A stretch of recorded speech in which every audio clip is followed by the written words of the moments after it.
tardes para todos, para todas, en nombre del Instituto Caricuervo, de la Maestría de Literatura y Cultura. Los saludamos en esta inauguración de la Cátedra de Herencia Africana 2021.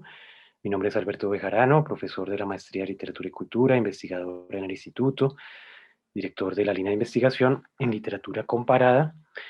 Y bueno, estamos retomando las actividades que venía haciendo años atrás con mucho entusiasmo y con un gran compromiso nuestra colega Graciela Maglia. Eran actividades presenciales que se hacían sobre todo en la sede Cuervo, en la Candelaria. Y bueno, hemos podido finalmente, a través de la virtualidad, retomarlas para el inicio de este año, en este 30 de abril, en la conferencia inaugural que nos va a acompañar el historiador y amigo, una persona de una gran sensibilidad no solamente hacia la cultura, sino también hacia la literatura y el arte, Javier Ortiz Casiani, quien le agradecemos por acompañarnos, por aceptar desde el principio con mucha hospitalidad, generosidad nuestra invitación, ya lo presentaremos como es debido. Voy a dar unas breves palabras de inauguración, contándoles un poco también cuál es el sentido de esta cátedra, qué vamos a hacer durante el año y también anunciarles la próxima charla que tendremos dentro de un mes. La cátedra de herencia africana tiene que ver con la misión, la visión del Instituto Caricuervo con respecto a las raíces, a las historias de Colombia, de sus lenguas, de su cultura.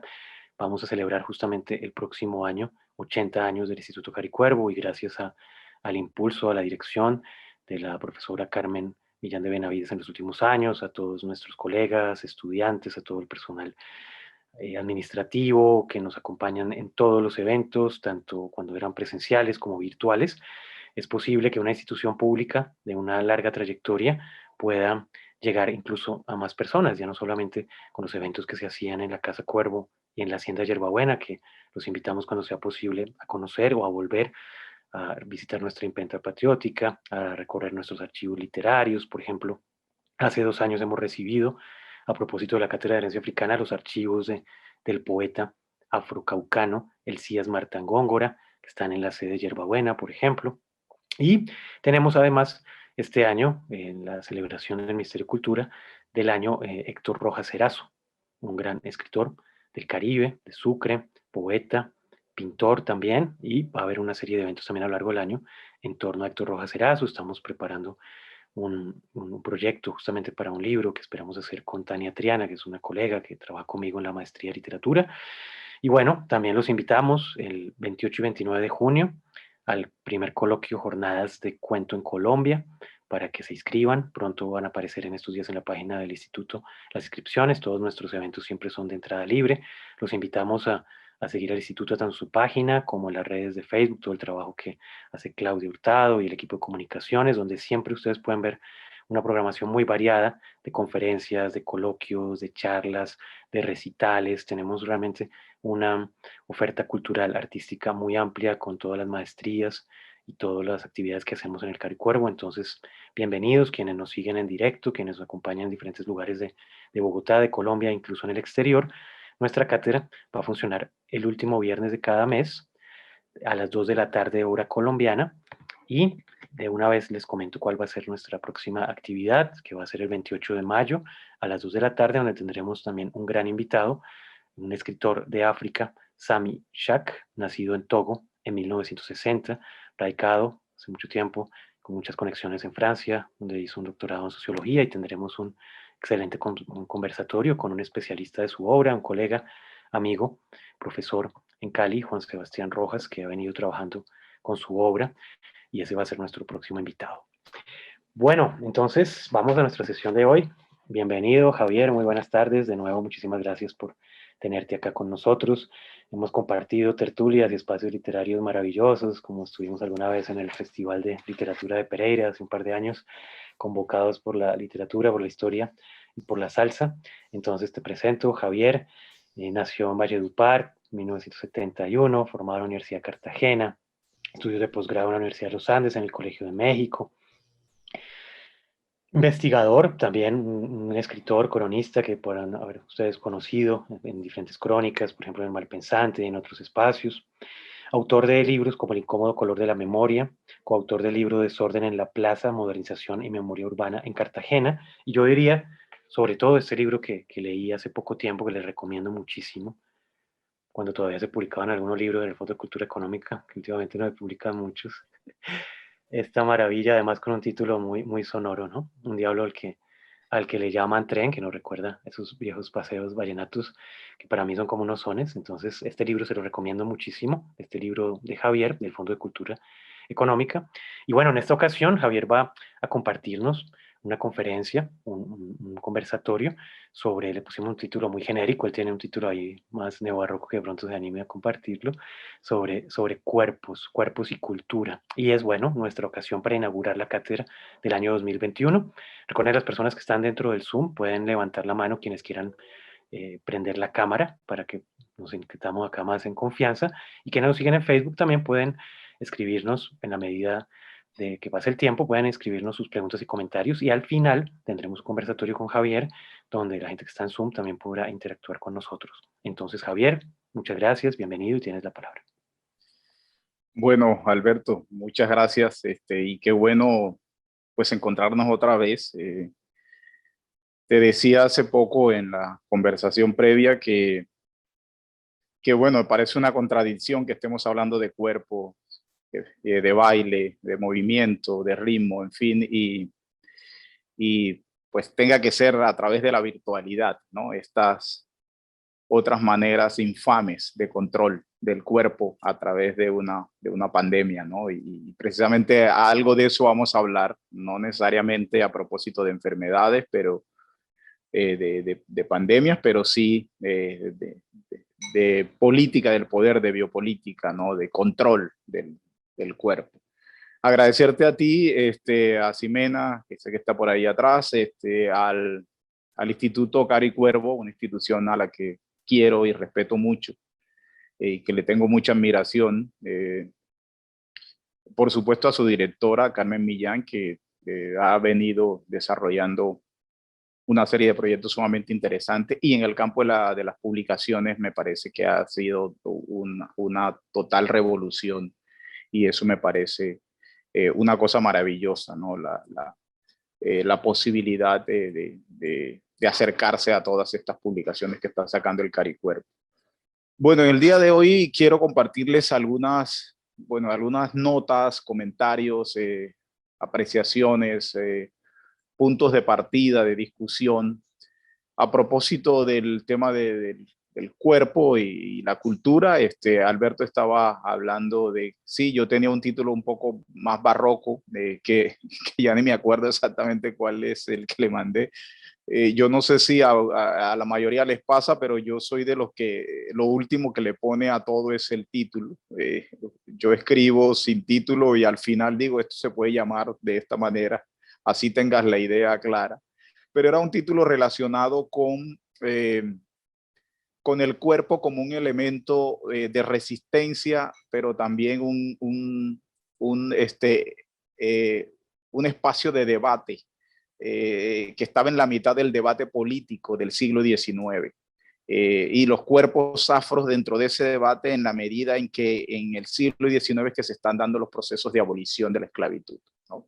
En la medida en que el siglo XIX se están dando procesos de abolición de la esclavitud, pues el cuerpo, dado que el cuerpo afrodescendiente se entiende como un instrumento, como una mercancía, pues evidentemente en los procesos de libertad o de abolición de la esclavización, pues van a entrar en un debate interesante, y que en algún momento incluso, como vamos a ver, es usado para dirimir contiendas entre liberales y conservadores, o dependiendo de la manera en que se traten los cuerpos negros, eh, así se va a clasificar a, a, a los miembros de los partidos políticos, ¿no? Digamos, el cuerpo usado en la contienda política para ganarse el favor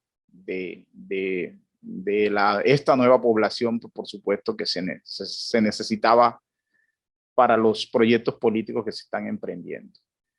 Y voy a partir con una referencia a un hecho que ocurre en 1851 en Bucaramanga. Ustedes saben que la ley oficial, ¿no? El decreto presidencial oficial de libertad de la población negra, de abolición de la esclavitud, de abolición definitiva de la esclavitud, porque antes se había dado la libertad de vientres a propósito de cuerpos, ¿no? Los que nacían podían ser libres una vez cumplieran los 18 años, mientras tanto tenían que trabajar a los amos, tenían que tener su cuerpo allí alquilado, ¿no? A disposición del amo como una manera de indemnizarlo, de indemnizar al propietario de ese cuerpo. Entonces, en Bucaramanga en 1851, en el momento en que se está dando el decreto de la abolición, hay un acto de manumisión. Era común que se hicieran actos de manumisión en público, porque era una manera, pues, por supuesto, de poner el poder en escena, para decirlo en palabras de George Balandier, que tiene ese libro maravilloso que se llama El poder en escena, ¿no? Esa ritualidad del poder se ponía en escena a través de la realización de una serie de ceremonias.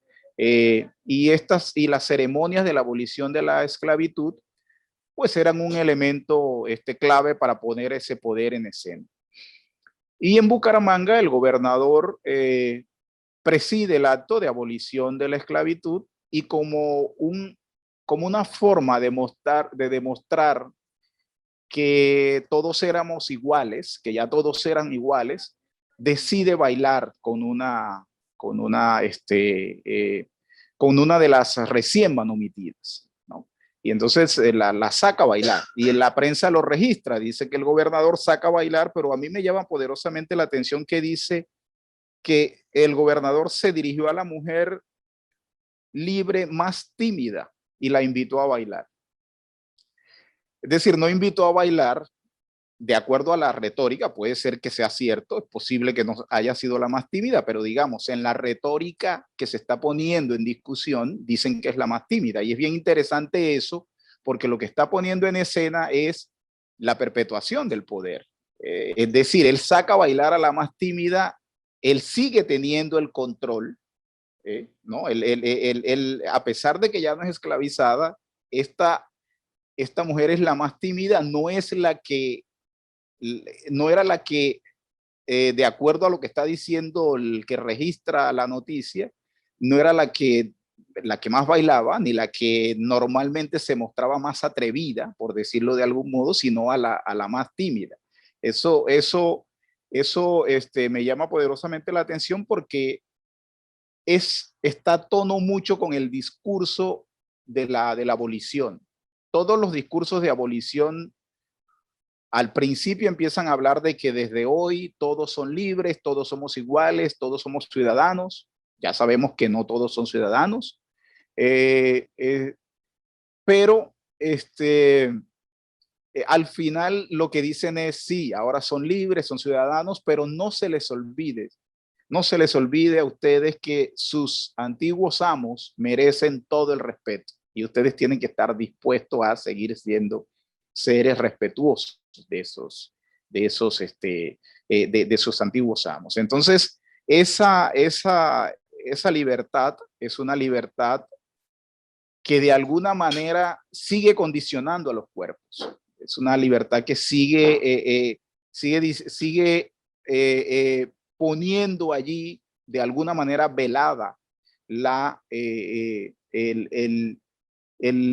respeto y la fidelidad que todavía ese cuerpo que le pertenecía a una persona siga teniendo cierta fidelidad a esa persona.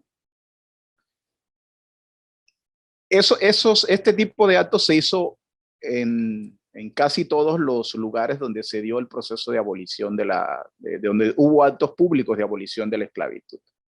Hay que decir además que para el momento en que se está dando la abolición definitiva de la esclavitud, apenas el 1% y apurado, el 1% de la población negra, de la población colombiana era esclava, era esclavizada, ya habían logrado la libertad por otros mecanismos.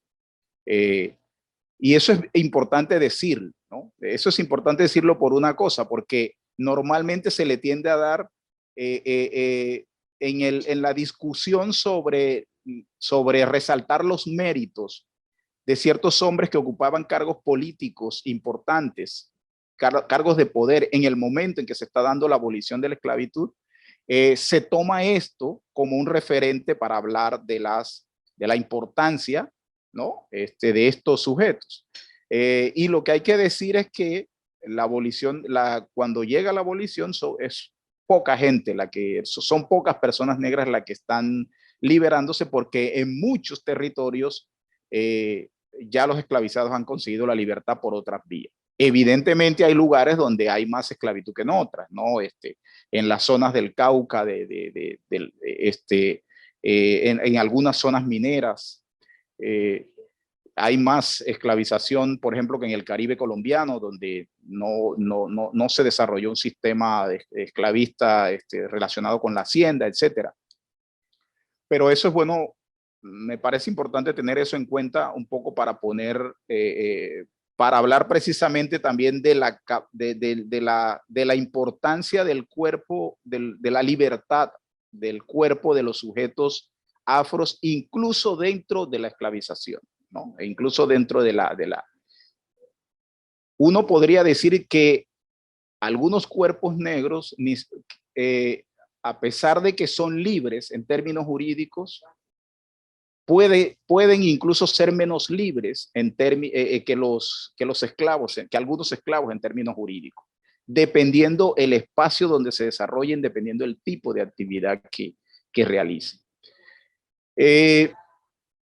Entonces, lo de los bailes es una cosa que me parece interesante porque una de las dinámicas más fuertes de la población afrodescendiente va a estar ligada a la ritualidad alrededor del baile, ¿no?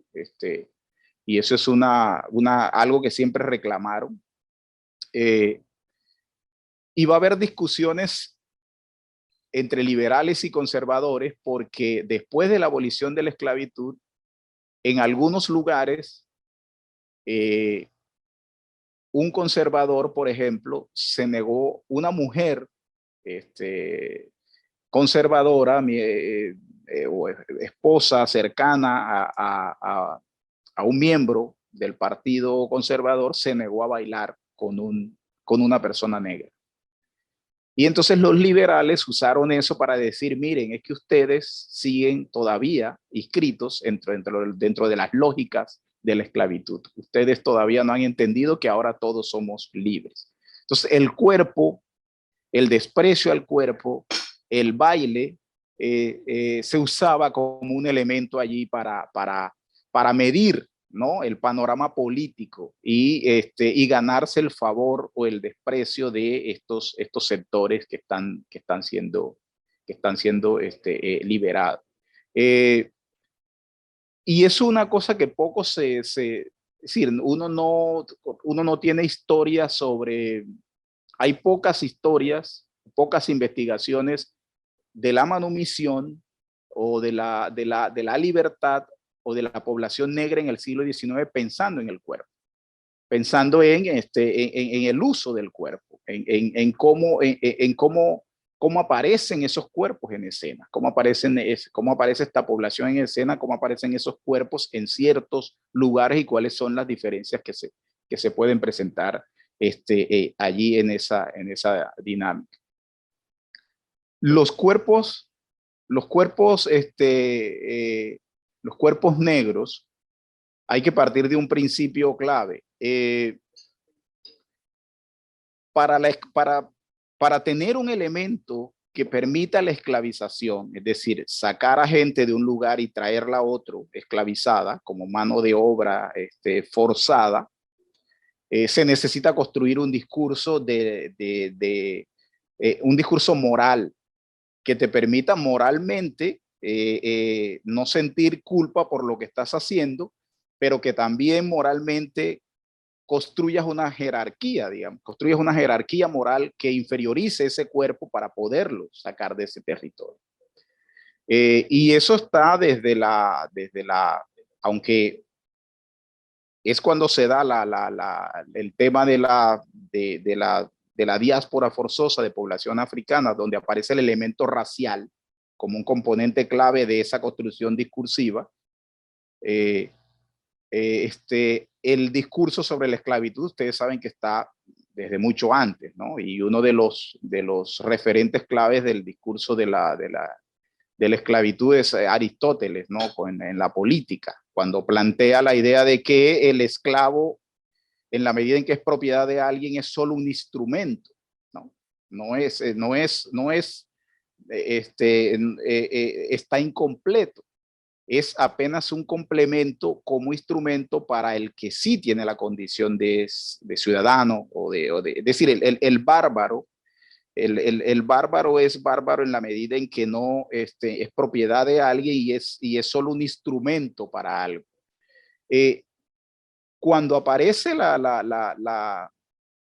cuando aparece el tema ligado al color, ¿no? La invención ya del tema de la racialización, digamos, de la esclavitud con la diáspora africana, pues se van a juntar esos elementos, se va a juntar también el elemento de los condenados, ¿no? Es decir, estos sujetos son condenados por el color de la piel, ya traen el pecado en la piel. Es posible que se salven, pero en esta vida difícilmente pueden salvarse. La única opción que tienen es aceptar su destino como esclavos y comportarse de cierta manera para que puedan alcanzar en la otra vida una condición diferente a la condena que ya tienen. Es decir, ese cuerpo entonces es un cuerpo que puede ser martirizado, un cuerpo que puede ser violentado. Hay una justificación sobre eso. Y autores, por ejemplo, como Sandoval, que algunos han dicho que Sandoval es una figura defensora de la... Sí, evidentemente Sandoval no tiene la manera de pensar del esclavista promedio, pero Sandoval en ningún momento está planteando la abolición de la esclavitud.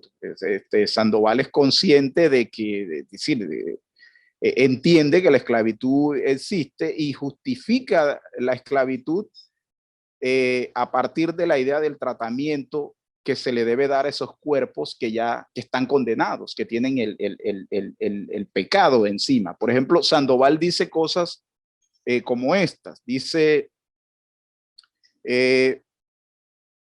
por lo dicho hasta aquí, por ejemplo, en uno de sus tratados famosos, el tratado que se llama Naturaleza, Policía Sagrada y Profana, Costumbres y Ritos, Disciplina y Catecismo Evangélicos de todos etíopes, dice, por lo dicho hasta aquí, del modo que los amos tratan a sus esclavos, me ha parecido discurrir un poco para dar a entender a los esclavos que no por eso se libran de la obligación de servidumbre, a que su corta aventura y triste suerte los trajo. Y los amos que abran los ojos y vean la obligación que les corre, que no por ser amos son señores absolutos, sin ley, sin obligación, ni rey en orden a sus esclavos.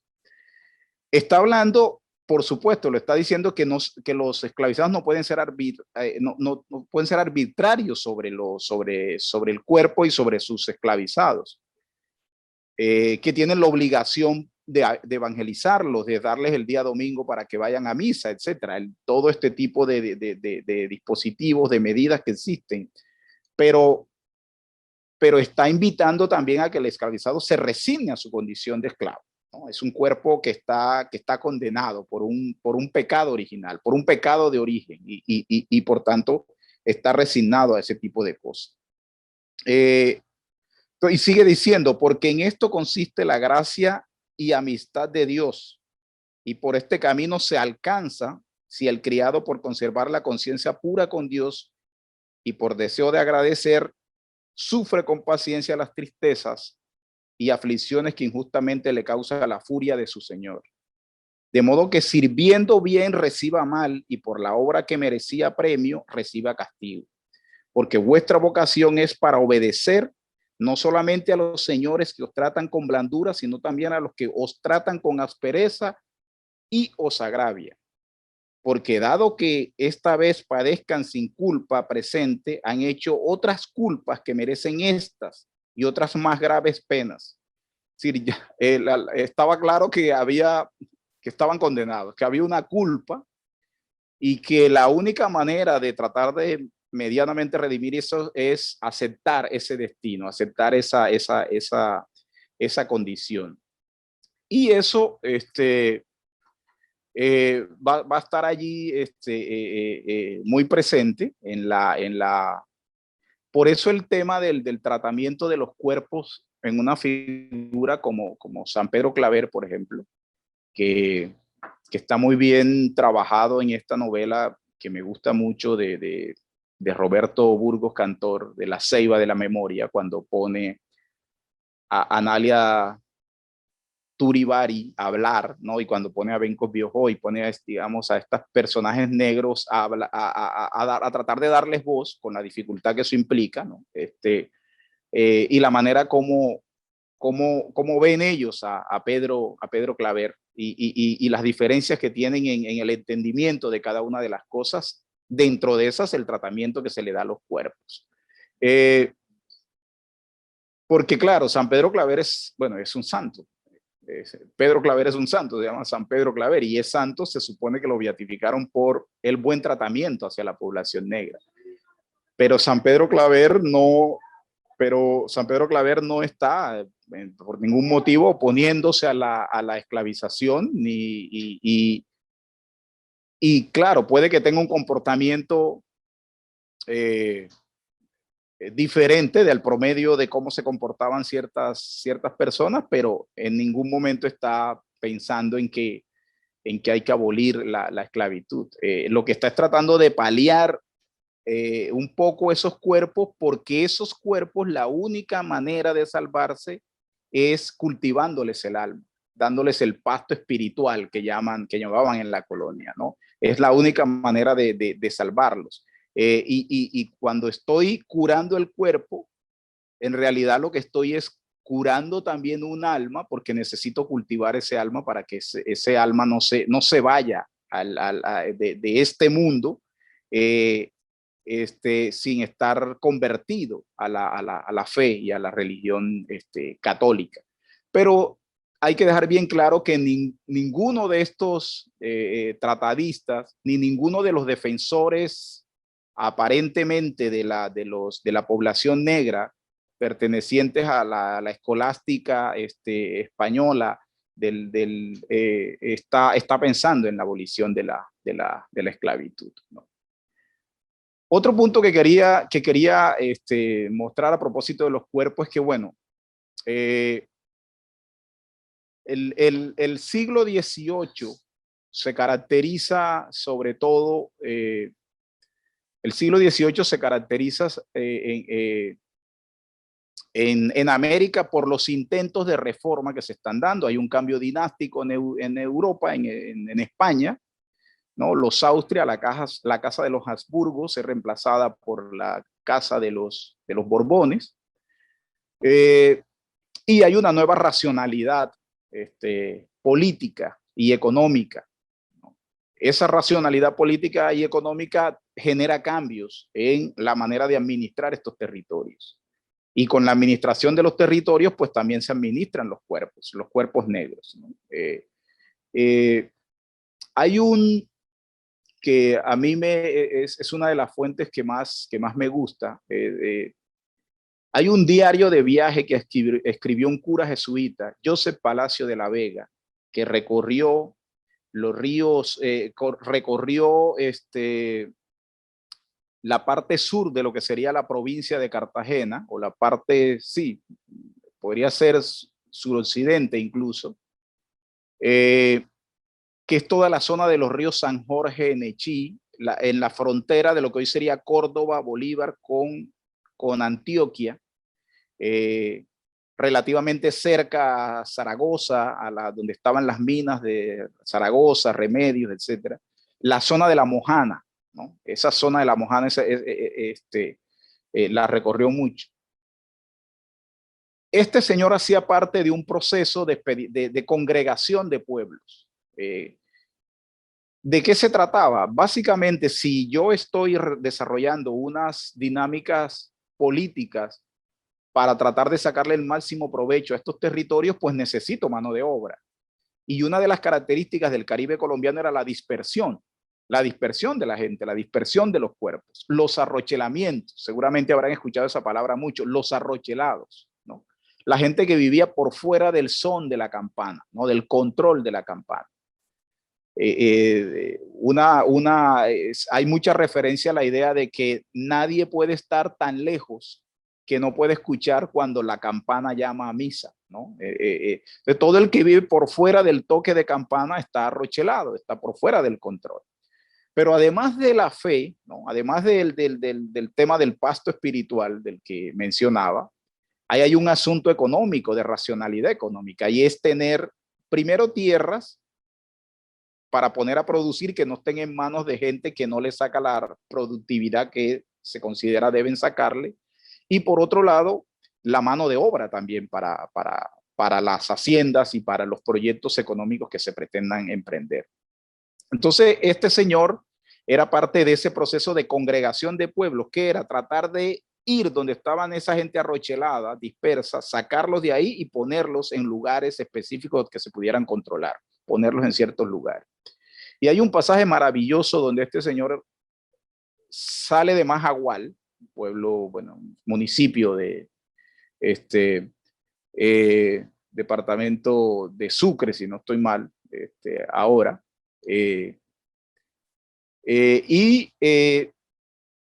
llega y ve una empalizada que está en un pueblo que se llama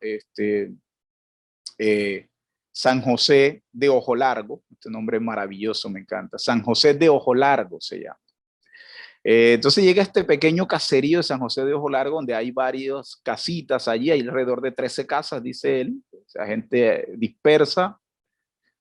Se queda a cierta distancia, espera que llegue la noche. Cuando llega la noche, esta gente arma una rumba, una fiesta descomunal, la gente en una especie de corral, todos empiezan a tocar tambor y empiezan a tocar. Y este señor les cae porque eran expediciones militares. Era un cura jesuita, congregador de pueblo, pero detrás tenía un ejército que respaldaba todo ese proceso, que era por la fuerza, eso no era el convencimiento, digamos, necesariamente. Y el pasaje maravilloso, porque este hombre dice, yo esperé en la empalizada, esperé a cierta distancia en la empalizada, y cuando estaban en lo mejor del baile, llegué por sorpresa y enseguida les ordené, nadie se menee.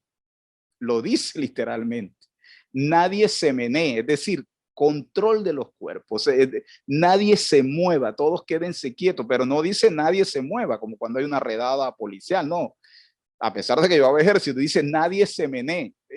El que diga que nadie se menee, me da además, me da la dimensión de la cosa, lo que significaba el movimiento, el ritmo, lo que significaba el baile para esa población, para esa gente. Entonces lo que viene después allí es, él dice, y todos se quedaron quietos, como que se extrañaron porque nunca habían visto un cura con esa sotana, vestido de esta forma, y el ejército y la cosa militar. Y entonces después los cogí, los hice, separé a las mujeres de los hombres, y ahí hay otro elemento clave, es decir, esta gente está revuelta con sus bailes lascivos, etcétera. Yo los separé, puse a los hombres en un lado, a las mujeres en otros. En fin, el control, ¿no? El control de esos cuerpos, el control del movimiento, ¿no? Y así uno puede encontrar en las expediciones de otro congregador de pueblo, a propósito de Mier y Guerra, que también fue congregador de pueblos, de Antonio de la Torre y Miranda, que quizás es el máximo congregador de pueblo del Caribe colombiano. Por eso, si uno sale de Cartagena hacia Córdoba, no hay un pueblo que no tenga una estatua de Antonio de la Torre y Miranda, porque fue el refundador o fundador de la mayoría de esos pueblos en estos procesos de congregación de pueblos, ¿no? Entonces ese proceso de control de la población, pensando en el control en los proyectos económicos modernos, porque ya estamos en el siglo XVIII, trae detrás también un proceso de control de esos cuerpos, ¿no? Pero va a haber un elemento bastante interesante, y es que, bueno, toda la política virreinal, la política metropolitana, la política del imperio español, como la de todos los imperios, implica lo que decía al principio, una política de control de cuerpos, ¿no? De los cuerpos. La Inquisición, por ejemplo, no es más que sobre qué recae la Inquisición, sobre los cuerpos, ¿no? Sobre los cuerpos de la gente, porque se supone que el pecado anida en el cuerpo, lo que se salva es el alma, y la tortura es una manera, se castiga el cuerpo para que el alma se salve, ¿no? Y la gente termina confesando cosas por el castigo, ¿no? No porque necesariamente sea hereje o bruja. Y claro, la Inquisición, por supuesto, condenaba la herejía y condenaba a judíos y condenaba a indígenas también y otro tipo de prácticas. Pero el que tenía el pecado ya en el cuerpo era sobre todo el negro, ¿no? Y allí va a ser todavía mucho más fuerte la acción que se ejerce sobre esos cuerpos. Existe eso, pero en el siglo XVIII va a pasar algo muy interesante, y eso creo que es bueno tenerlo en cuenta. El siglo XVIII se caracteriza en América por un mestizaje supremamente fuerte, ¿no?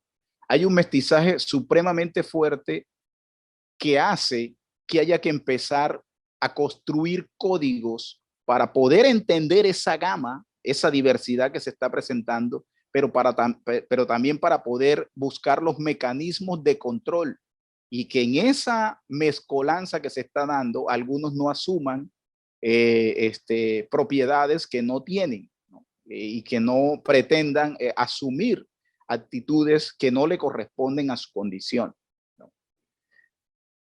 Los archivos del siglo XVIII en lugares como Venezuela es impresionante la cantidad de documentación que hay, pero también se puede encontrar en Colombia. Los archivos están llenos de pleitos sobre reclamos por la manera en que las mujeres negras llevan sus cuerpos y por las prendas que usan las mujeres negras en sus cuerpos. Porque, por ejemplo, algunas prendas estaban prohibidas para algunas mujeres, ¿no? Mantilla, la saya o cierto tipo de cosas solo podían usarlas ciertas mujeres.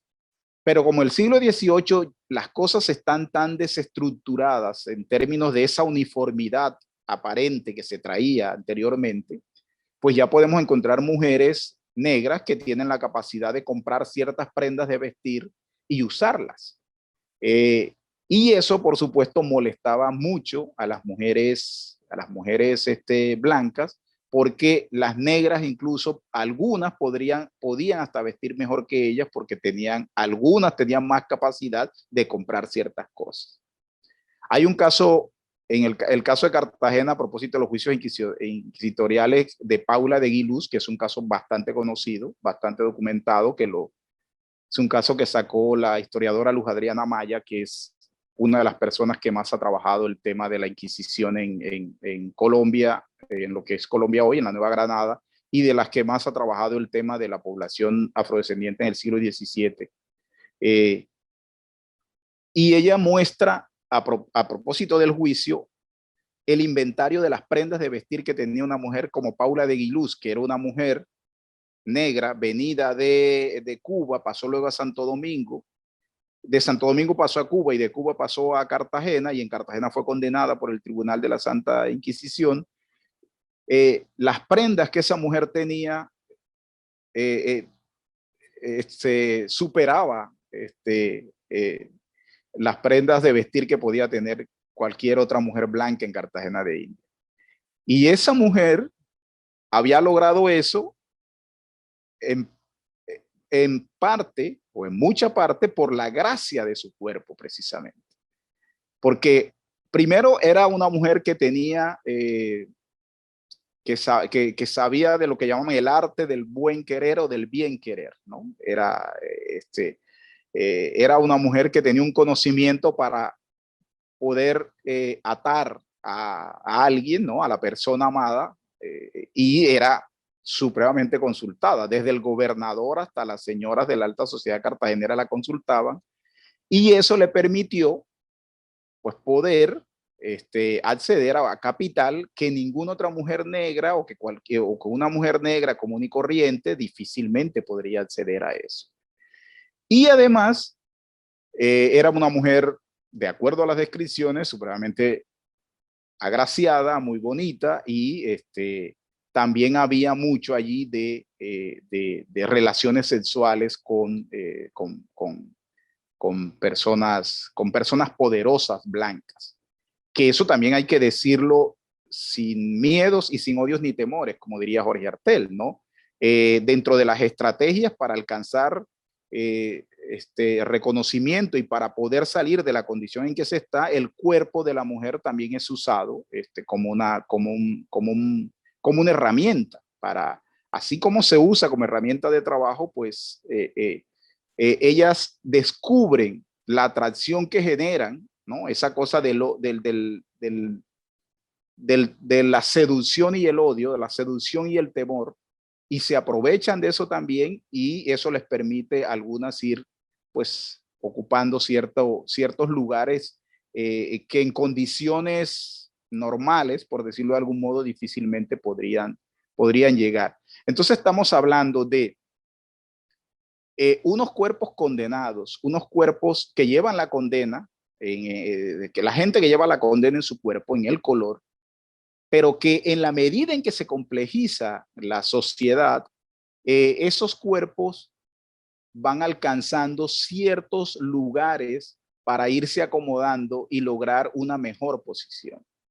El barrio de Getsemaní, por ejemplo, en Cartagena de Indias, había mujeres que producían, que vendían cosas, que producían cosas, y esas mujeres tenían la posibilidad de comprar prendas de vestir que difícilmente podrían comprar, repito, mujeres pobres blancas. Entonces la idea allí del cuerpo condenado empieza a variar porque ese cuerpo incluso puede estar mejor ataviado que cualquier otro cuerpo, que cualquier cuerpo hegemónico, ¿no? Que sería el cuerpo blanco, estas mujeres blancas. Y eso creo que hace falta un estudio sobre el cuerpo negro femenino y la moda, por ejemplo. Eso sería un estudio bastante interesante porque sí se han hecho historias sobre el vestido y este tipo de cosas, pero no se ha pensado en eso, en este tipo de estudios, que sería algo que alguien podía explorar, que podría terminar, sacarle partido a eso. Y quería también compartir con ustedes, y voy cerrando con esto porque creo que ya me estoy pasándome con el tiempo. El tema de los cuerpos y la música, ¿no? Para las sociedades afro, por supuesto, la relación con la música es fundamental, ¿no? Y eso también tiene que ver también con la misma dinámica de la oralidad, ¿no? La oralidad genera que las formas de comunicación sean mucho más amplias, y en la medida en que las formas de comunicación son más amplias que la escritura, el cuerpo termina siendo un texto, ¿no? El cuerpo termina siendo un texto, y el cuerpo expresa, el cuerpo dice, y no solamente el cuerpo en el baile ritual, no, el cuerpo en la manera cotidiana de estar el cuerpo, de moverse el cuerpo, en esa forma cotidiana en que esa cosa, por ejemplo, que en el Caribe colombiano se le llama el bembeo, ¿no? Es de usar la boca para decir, ¿no? No hablarlo, sino fulanos, hacer un gesto, no decir nada, pero con el gesto estás diciendo totalmente muchas cosas. Eso es muy propio de herencias africanas y que se usa mucho en las sociedades negras, y en el Caribe colombiano se usa con mucha frecuencia. Y el baile está ligado, el baile termina siendo además un desafío a la muerte, ¿no? Y hay a propósito de cuerpo y sociedad, que hay un libro maravilloso de Ángel Quintero Rivera, que es un amigo puertorriqueño, un estudioso maravilloso, que escribió el libro Salsa, Sabor y Control, Sociología de la Música Popular, y escribió un libro sobre el baile, sobre la estética, sobre el baile y la música en el Caribe. Él señala, por ejemplo, cómo las ceremonias fúnebres en muchos lugares del Caribe y en otros escenarios donde hay de población afro, son ceremonias que, si bien son ceremonias fúnebres, terminan siendo ceremonias que se conectan con una sensualidad que es como darle la vuelta a lo fúnebre para volver al ciclo de la vida, para volver al ciclo del alumbramiento, ¿no? Por ejemplo, él habla del lumbalú, por decir algo, el lumbalú, que es el rito de despedida de los muertos en San Basilio de Palenque, del pueblo cimarrón que pues usa este rito donde se canta y se baila para despedir al muerto. Pero el lumbalú no está exento de la sensualidad que tenía la cumbiamba, que tiene la cumbiamba y que tiene el bullerengue. Luego el rito de la muerte, que es el lumbalú, termina dando la vuelta y convirtiéndose en un rito de vida, porque el bullerengue y la cumbiamba están asociados a la sensualidad, es decir, al alumbramiento, a la posibilidad de concebir de la mujer. Y así pasa con otras músicas, por ejemplo, relacionadas con el vudú haitiano, también para despedir a los muertos, y así pasa con los Belén de Puerto Rico, ¿no? Que también se hacen para despedir a los muertos. A Ismael Rivera, a Tite Curey, a todos estos los despidieron con estos Belén, y los Belén terminan en esa sensualidad de la bomba también, ¿no?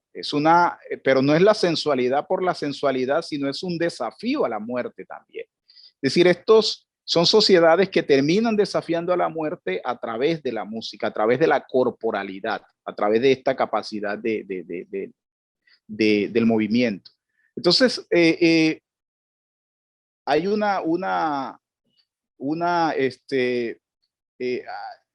digamos, hay que entender este tema del cuerpo negro y de la sociedad en varias dimensiones.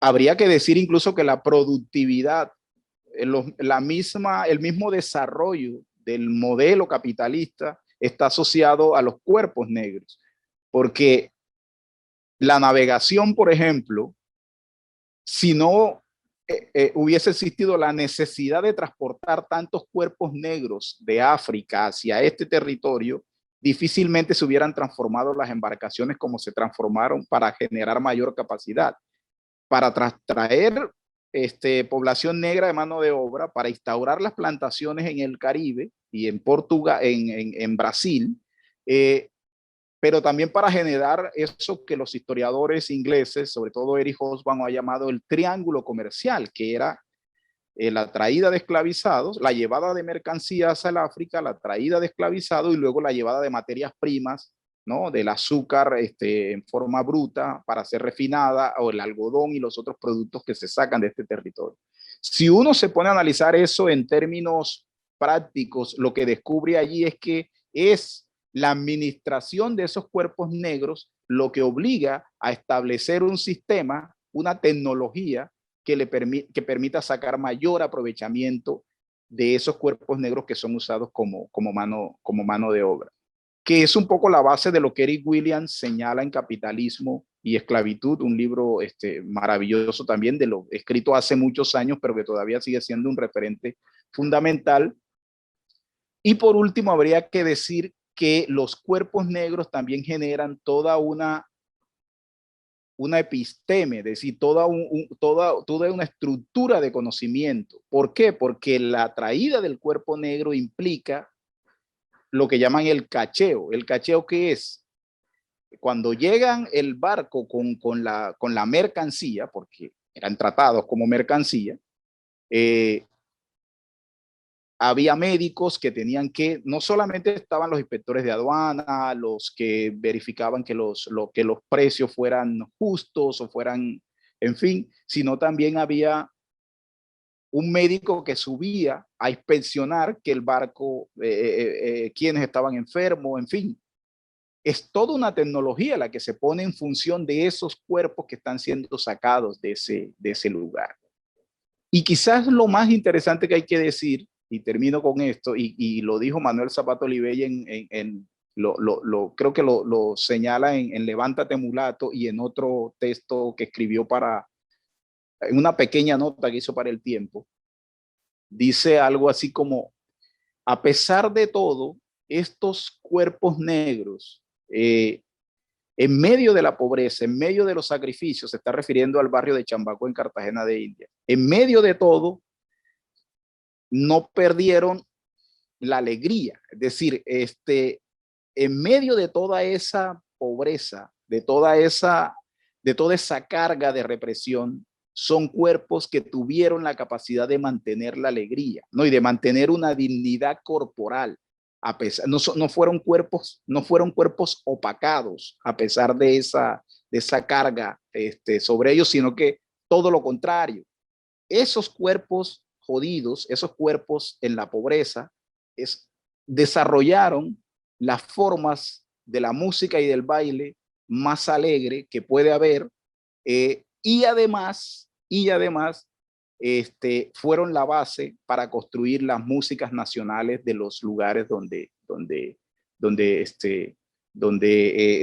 fueron llevados.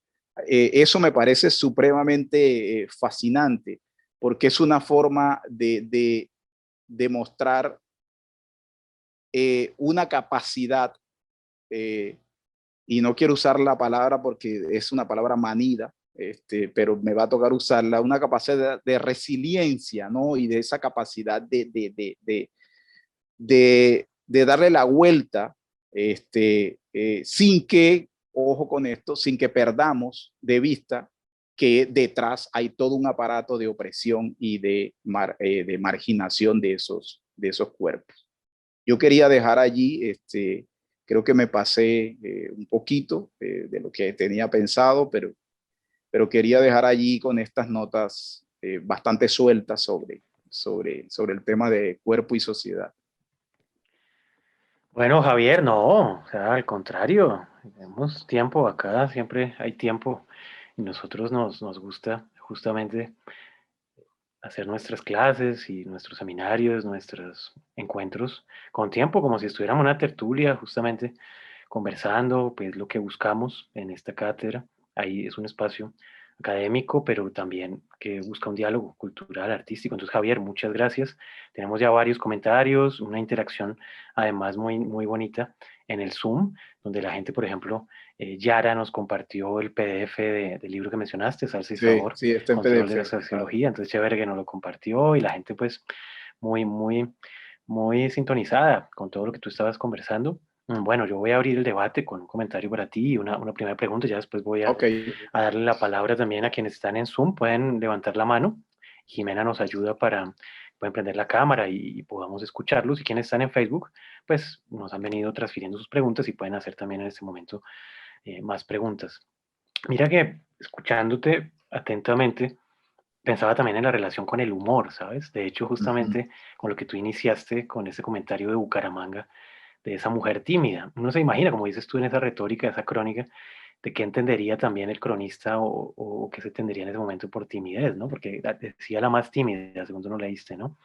sí, Y en varios momentos de tu conferencia uno sonreía porque hay atisbos en medio de una situación que es de explotación, que es dramática, como tú lo dices al final, y nunca podemos perder de vista eso, porque si no, pues sería una exotización también de la música y de la danza y del cuerpo, decir, ah, bueno, pues entonces gente alegre y Colombia es mm, pasión y ya, y mm, entonces, pues imagínate, eso sería devastador, y muchas veces hay esa instrumentalización, pero tú eres muy contundente, muy, muy claro en que no se trata de eso, pero tampoco se trata de perder de vista el movimiento del cuerpo.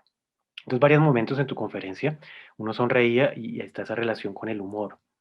bien sea desde el punto de vista de lo colonial, de lo blanco, del poder, de cómo se refiere al otro, pero también de las formas de resistencia, que es un poco hacia donde ibas llevando tu charla también.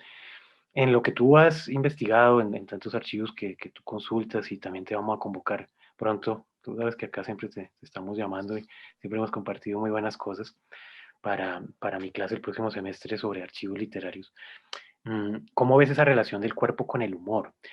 Tanto de lo que hoy nos puede parecer humor, de la manera como el modelo colonial se refería al otro, a lo afro, a lo indígena, a lo femenino, pero también desde las mismas comunidades, desde los mismos negros, desde las mismas mujeres, desde los mismos indígenas, cómo había esas formas a través del humor, de cómo referirse al amo, de cómo referirse a la iglesia, de cómo referirse al evangelizado, incluso dentro de la misma música, que es lo que ha pervivido muchísimo en la cumbia, en la salsa, por ejemplo, siempre está esa gozadera, esa tiradera que llaman en Puerto Rico del que no sabe bailar o del Mm. que no sabe llevar bien el cuerpo, a propósito de lo que decías de la moda.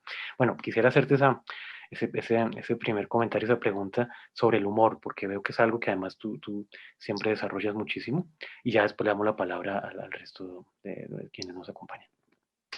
Sí, sí, muy buena el comentario y la pregunta, porque está allí, está siempre allí.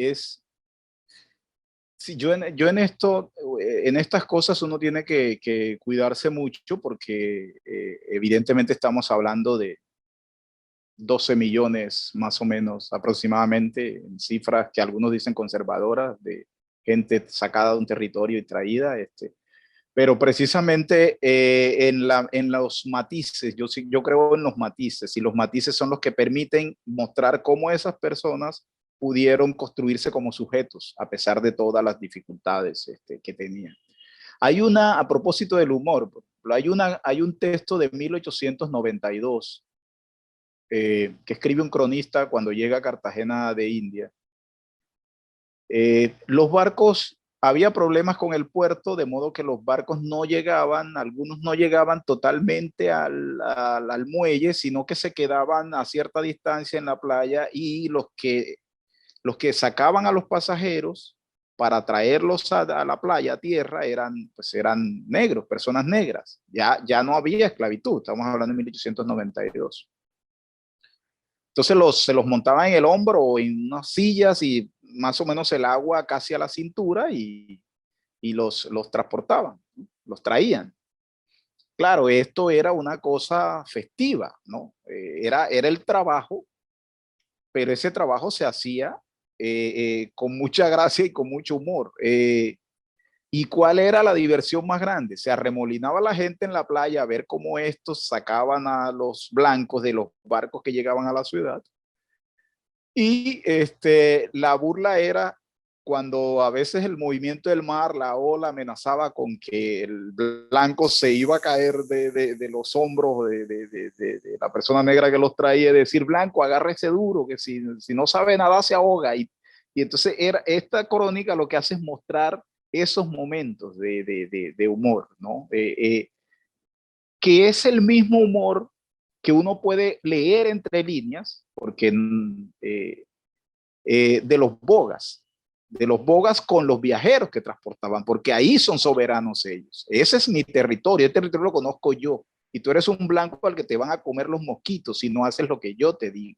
Entonces siempre está esa guasa allí, que por fortuna tenemos un Candelario Beso que conocía bien eso y lo sacó y lo escribió, ¿no? Y lo escribió en el lenguaje de ellos, ¿no? De ese tipo y hay una nota también sobre ese humor de una carta. A propósito, creo que la cito allí en el libro la cito en el libro no hablo creo que de eso, pero la cito en el libro que mostraste del ferrocarril. Eh, este, eh, Uno de los que estrenó el ferrocarril fue José Asunción Silva. José Asunción Silva lo nombraron en 1894 con un cargo allí como consular en Venezuela. Y para irse a Venezuela, por supuesto, tomó el río Magdalena de Honda hacia acá, hacia abajo, Y luego se estaba inaugurando el ferrocarril y lo tomó en Calamar, porque el ferrocarril iba de Calamar hacia Cartagena, lo tomó en Calamar y llega a Cartagena. Y cuando llega a Cartagena escribe una carta que es fascinante, porque se le escribe a la hermana, a ella, a la mamá, y dice, nada que ver los negros de Cartagena con el dejo miserable de los habitantes pobres de nuestra sabana. Esa cosa opacada no existe. Aquí todos chapucean francés e inglés, la risa, la cosa, es decir, es un pueblo que está en condiciones difíciles, pero que no pierde esa relación con el humor. Y Ángel Quintero Rivera dice algo a propósito de la música. Dice, no es que la salsa sea alegre siempre, no. De hecho, muchos de los ritmos de la música negra son lo más triste que puede haber. Pero es la capacidad de convertir incluso en la tristeza, la manera estética como se construye, como se expresa la tristeza, le da la vuelta a la tristeza, ¿no? Termina siendo un goce la misma. No es que soy feliz porque vivo en la pobreza, es que tengo unas maneras de hacer duelos que le terminan dando la vuelta a esta cosa triste, y el humor es fundamental. Mira, y a veces hay diferencias interesantes, ¿no? Yo siempre comparo Las estrellas son negras de Arnoldo Palacios con Tierra mojada de Manuel Zapata Olivera, que se escribieron más o menos para el mismo tiempo. Ambas retratan crudas realidades, difíciles, un poco distintas, pero al final es hablando de gente en dificultades, oprimida, en fin.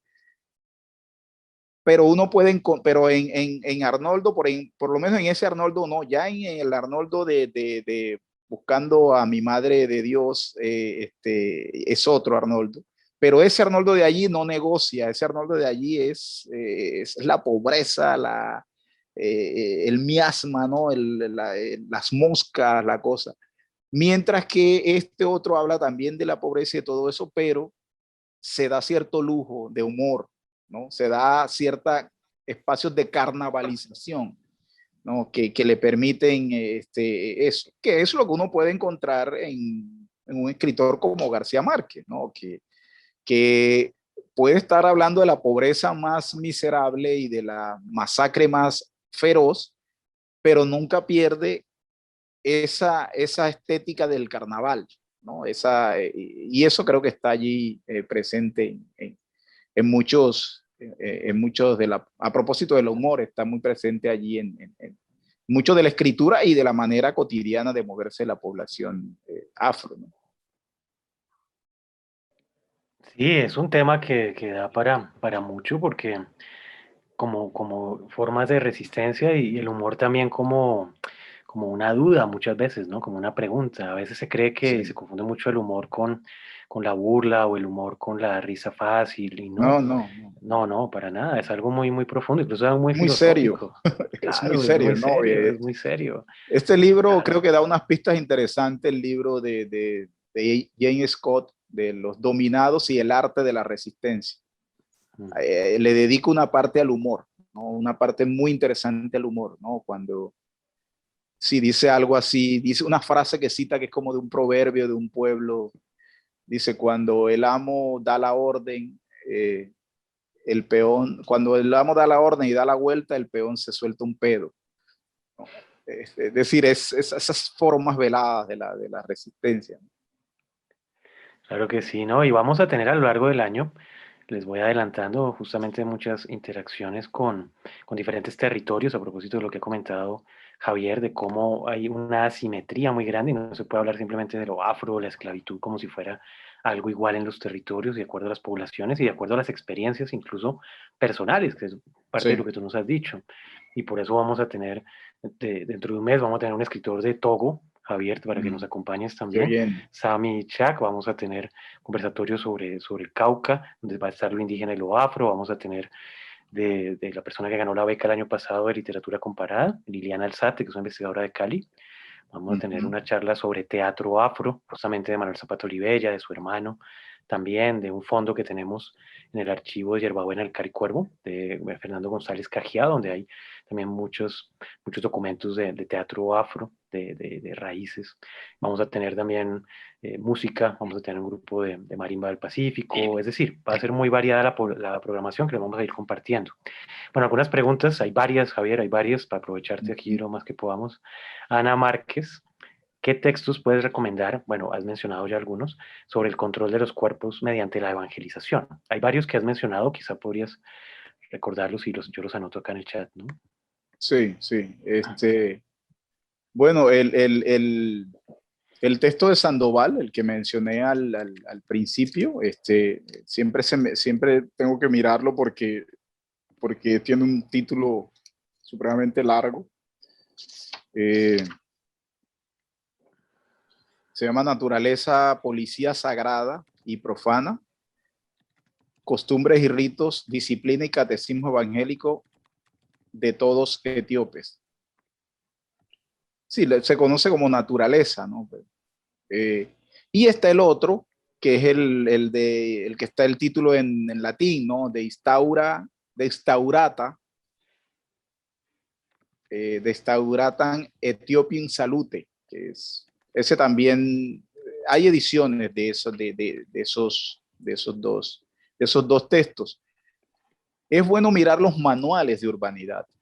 Si hay algo que en Cartagena se escribió un manual de urbanidad en 1898, lo escribió Lino M. de León, y tiene una frase que a mí siempre me dice: quien se comporta con buenos modales es un ciudadano aunque sea un negro, que es una frase de Menandro, que trae este señor Lino M. de León.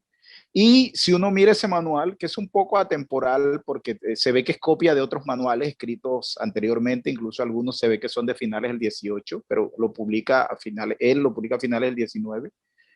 Se llama El Buen Tono, el manual. Por aquí lo tengo, es mi incunable. Si ves, es la ventaja de estar Sí, uno en la casa, que sí, eso solo mover la mano y ya. sí, Ujú. es y es, Mm. viene, bueno, seguramente aquí se me va a pegar un hongo.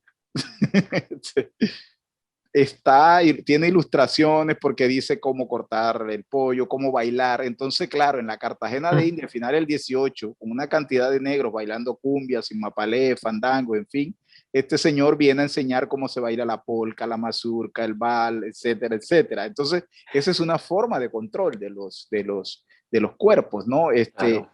Y este libro lo publicó, y bueno, aproveché, hago la propaganda, está virtual en la Biblioteca Nacional, en la colección Ujú, esa que tienen de Biblioteca Básica de Colombia. Se ujú. encuentra, si se meten en el buscador lo encuentran y está en la red. Se llama El Buen Recuérdanos Tono. El el Buen buen Tono, tono de de... Lino M. de León. Ok. Sí, de Lino M. de León.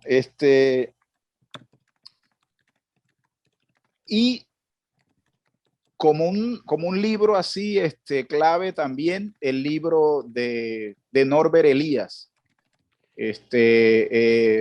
Ay caramba, ahora se me acaba de olvidar el nombre. ¿De la Sociedad de los Cortesanos, dices? ¿O cuál? No, bueno, la Sociedad de los Cortesanos es uno, pero el otro, el que trabaja manuales de urbanidad, el proceso de la el civilización, ¿no? proceso de la Ujú. civilización, exacto, el proceso de Ya. la civilización de Norbert Elías. Ese es un libro bastante interesante. Y por supuesto hay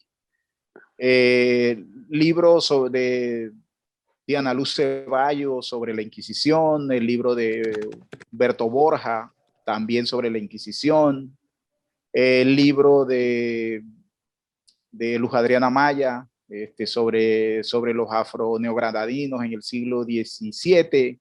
En fin, ahí pueden... Lo que pasa es que son muchos de estos libros no son hechos pensando necesariamente en el cuerpo, pero cuando uno los lee con Mm. eso en la cabeza, pues le va a encontrar muchas cosas. Y algunas cosas de Ángel Quintero. Ángel Quintero tiene un concepto que me parece muy interesante, que es sobre la música cimarroneada o los cuerpos Mm. cimarroneados, el cuerpo cimarrón. Y el cuerpo cimarrón no porque es porque es un esclavizado que se escapa, no porque es un cimarrón que se escapa, no, por la manera de asumir el cuerpo en la sociedad, son cuerpos cimarrones, cuerpos en fuga, cuerpos que se están escapando al binarismo, a la dicotomía, a las formas del control, ¿no? Que se está imponiendo. Claro, y en ese que nos muestras, el del buen tono, pues imagínate ese contraste entre los bailes de Claro. corsé, podríamos decir, bailes de corsé frente a los bailes de arrebato, No, de y si, atropellamiento. cuando yo estaba haciendo la tesis de pregrado de historia, me encontré, es la primera vez que creo que alguien encuentra eso, ya después la empezaron a usar, pero me encontré un acuerdo del Consejo Municipal que prohibió la cumbia y el mapalé. Para que la prohibió, sí, por acuerdo del Consejo Municipal. Desde esta fecha quedan prohibidos en los barrios tales y tales y tales la cumbia y el No, y mapalé. como pasó durante mucho tiempo en Cali, que era la salsa, tú sabes, era vista como música bárbara, que Ah, eso sí, no era claro, aceptado. Ya después se convirtió pues en la bandera de Cali, pero eso es muy reciente. claro. En los años 60, acuérdate que eso era algo Sí. muy Allá mal tienes visto. atrás a uno Bueno, aquí de los aquí que lo tenemos ha dicho, lo dijo, sí. a uno de esos bárbaros, claro. Sí, sí, Bueno, sí. vamos a ir combinando intervenciones con la gente que está en el Zoom, más los comentarios que están en Facebook. Perfecto. Entonces, Gabriel, que levantaste la mano, que estás acá con nosotros en el Zoom, entonces ya está tu micrófono. Sigue Muchas adelante. gracias, muchas gracias, profesor Javier. Y yo le quería hacer una pregunta con respecto a cuando ya el cuerpo en estos palenques y arrecholamientos, más que todos ubicados en el sur de Córdoba, como es Suré, se empiezan a presentar unas transfiguraciones de diablos, cucambas, máscaras y sobre todo que son aportas de festividades religiosas como el Corpus Christi, leyendo de pronto esa complejidad que usted decía, con el carácter que también tienen los santos, las vidas santorales y los negros, y sobre todo también trayendo una singularidad muy importante, y es la presencia de los santos de palo en el Gran Caribe, y cómo estos, además de ser de madera, también cambian mucho esa iconografía del santoral católico cuando ya los santos aparecen negros, como el mismo Santo Negro de Ure. Sí, Esa es mi pregunta. sí, sí, sí, sí. Bueno, más que una pregunta es un excelente aporte, lo que acabas de señalar. Eh, bueno, una de las cosas que altera notablemente la manera de la, digamos, eh, la estructura del catolicismo tradicional es la presencia de los pueblos africanos, por todo el sincretismo que eso genera, y la construcción de un catolicismo popular, ¿no? No reconocido por la iglesia durante mucho tiempo, por la iglesia católica oficial, el catolicismo apostólico y romano, pero sí en muchas prácticas. Y el cruce, ¿no? De expresiones que vienen algunas, por ejemplo, del panteón Yoruba, ¿no? Con elementos del catolicismo, que los casos más fuertes que tenemos, digamos, con una estructura más sólida, son el caso de Cuba y de Brasil, ¿no? Pero que sin embargo en otros territorios como el nuestro se manifiesta quizás no con esa estructura tan definida, pero que se puede ver en dinámicas cotidianas, y a veces creo que como no es fácil llegar a, entender, a encontrarle orígenes específicos y tan claros como en los casos estos que señalé, pero que están allí, ¿no? Eh, a propósito de eso, y he estado recomendando mucho a Ángel, bueno, lo aprecio mucho y además es un excelente investigador. Eh, Él tiene un libro que se llama Vueltita con Mantilla, Sociología de los Santos, donde habla precisamente de esos santos, del culto a esos santos de madera, del culto a los tres reyes magos, de la importancia que tiene el santo, el rey mago negro, ¿no? Y es bien interesante porque juega mucho con todo el tema de la música, ligado a esta ritualidad. La Claxo acaba de sacar una colección, también lo pueden encontrar virtual. La Claxo acaba de sacar una colección de ensayos de Ángel Quintero Rivera, que se llama algo así como las músicas cimarronas, ¿no? Si no estoy mal. Pero si ponen Ángel Quintero Rivera lo van a encontrar y está virtual. Son varios ensayos de él, de varias épocas de su actividad como investigador. Y habla mucho del tema esto de los santos. Los espacios cimarrones son bien interesantes porque bueno, es el cuerpo ya, por lo menos no sujeto a los controles que tenía en los lugares donde estaban confinados como esclavos. Sin embargo, hay que tener en cuenta que estos espacios de cimarrones tienen más relación de la que comúnmente se ha reconocido con la población que está por fuera de ellos.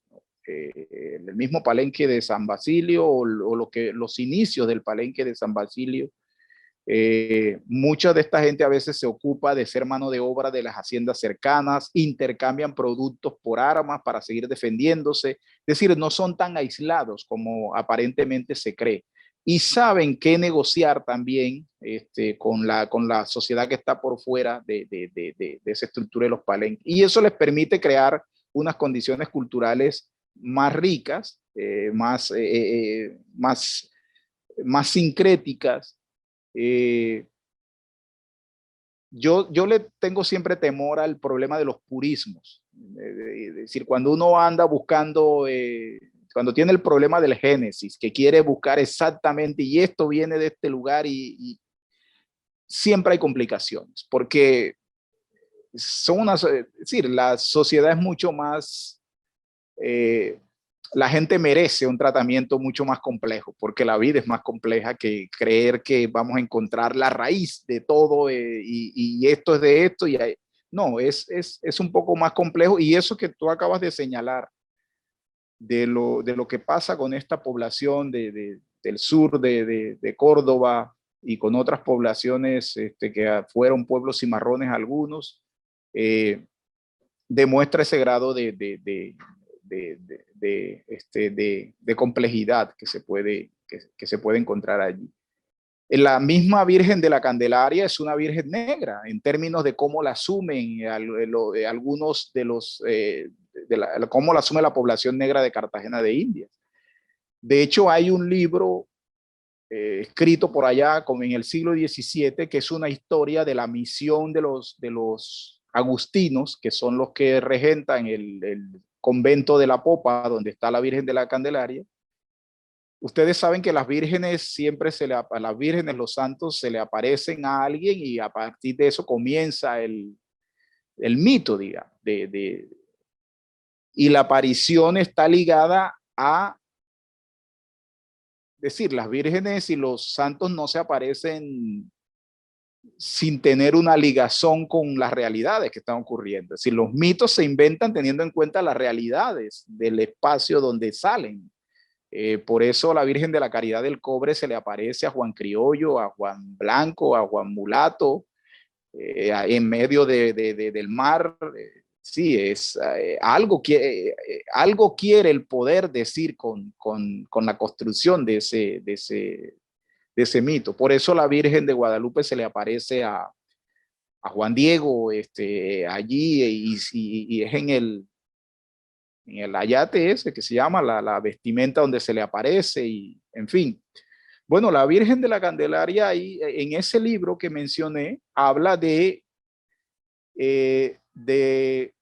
unos esclavizados fugados cimarrones que se fugan, se van hacia la orilla del río Magdalena, y lo persiguen las autoridades. Eran 10, matan 5, quedan 5 de ellos, y según el relato que escribe un cura, el cura de la Calancha, que escribe este texto en el siglo XVII, ese cura la Virgen se le aparece a los 5 que quedaron vivos, se le aparece una mujer, dice el cura, que a estos hombres se le aparece una mujer que empieza a decirles por dónde seguir y termina conduciéndolos hacia el templo, hacia el lugar donde se está construyendo el templo a la Virgen de la Candelaria en la popa.